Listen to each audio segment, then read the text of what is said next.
اگر خلاصہ کرنا چاہیں نا شعبان المعظم کے اعمال کا تو 3 اعمال ہیں بنیادی طور پر جس کی بہت تاکید ہے. واجبات کے علاوہ 3 اعمال بار بار کثرت کے ساتھ تاکید ہے.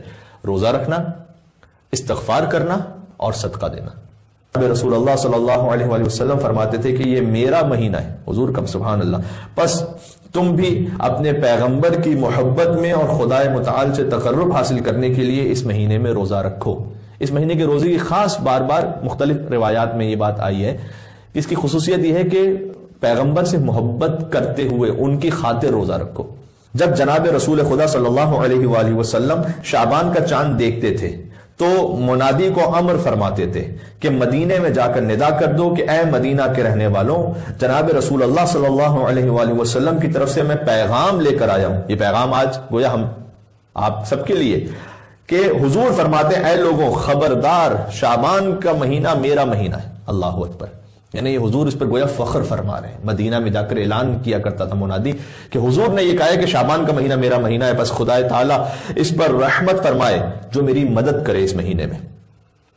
حضور کی مدد کون کر سکتا ہے؟ ہماری اور آپ کی حیثیت کیا ہے کہ ہم حضور کے مددگار بن سکیں؟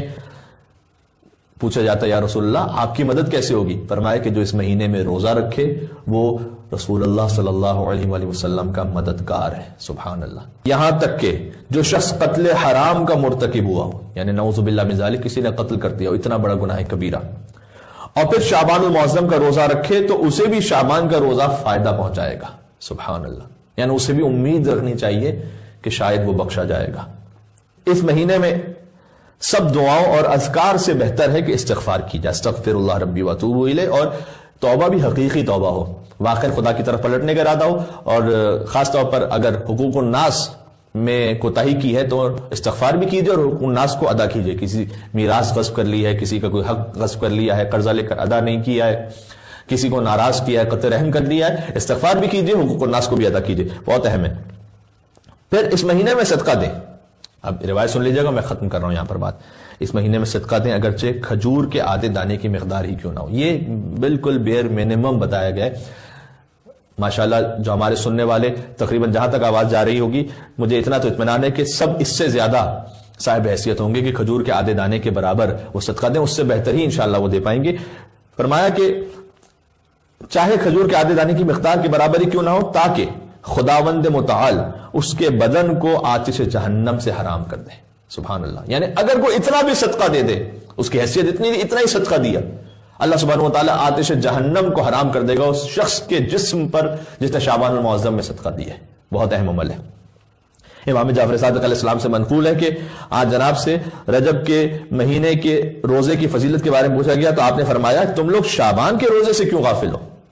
کیونکہ رجب کے بارے میں تو پھر بھی رمضان المبارک میں واجب ہے روزہ رکھنا.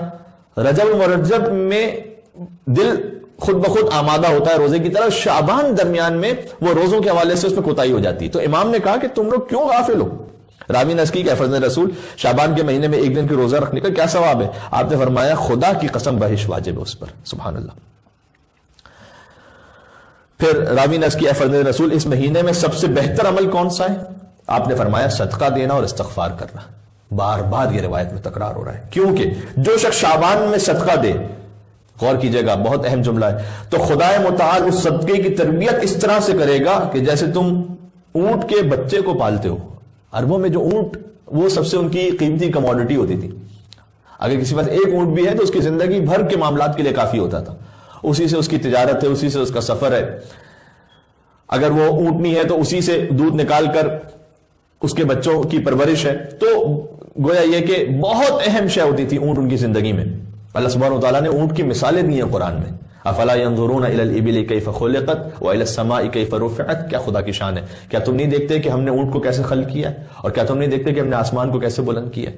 ایک اونٹ کی مثال دی، ایک اوپر آسمانوں کی مثال دی. یعنی اللہ سبحانہ وتعالیٰ ہر قسم کے انسان کو مخاطب کرنا چاہتا ہے. اگر کوئی عرب قرآن کو پڑھ رہا ہے اس کے لیے اونٹ زیادہ ملموس مثال ہے. اگر کوئی سائنٹسٹ کوئی فلسفی نظام کائنات کے بارے میں غور کرنا چاہتا ہے کہ تم دیکھو آسمان کو ہم نے کیسے بلند کیا. تو اونٹ بہت اہم شے ہوتی تھی. امام نے فرمایا کہ اگر کوئی شعبان میں صدقہ دے تو اللہ اس کی ایسے تربیت کرے گا جیسے تم لوگ اونٹ کے بچے کی تربیت کرتے ہو. یہاں تک کہ وہ قیامت کے دن کتنا بڑا ہوگا، قیامت کے دن احد کے پہاڑ کے برابر جتنا ہو کر اس کے مالک کو واپس لوٹایا جائے گا. سبحان اللہ. اس مہینے میں بہت زیادہ صلوات پڑھیں خود، اللہم صلی علی محمد و آل محمد. ہر گفتگو میں آپ کے سامنے عرض کرتا ہوں کہ ہم آپ کو یہاں پر مس کر رہے ہوتے ہیں، اس لیے کہ جب خاص طور پر صلوات کی کوئی بات آتی ہے تو مجھے یقین ہے کہ آپ اپنے گھروں میں یقیناً ذکر صلوات پڑھتے ہوں گے، لیکن تو یہاں پر بیٹھ کر جو آپ کی اجتماعی صلوات ہوتی تھی اس کی آوازوں سے ہم اس وقت کم سے کم محروم ہیں.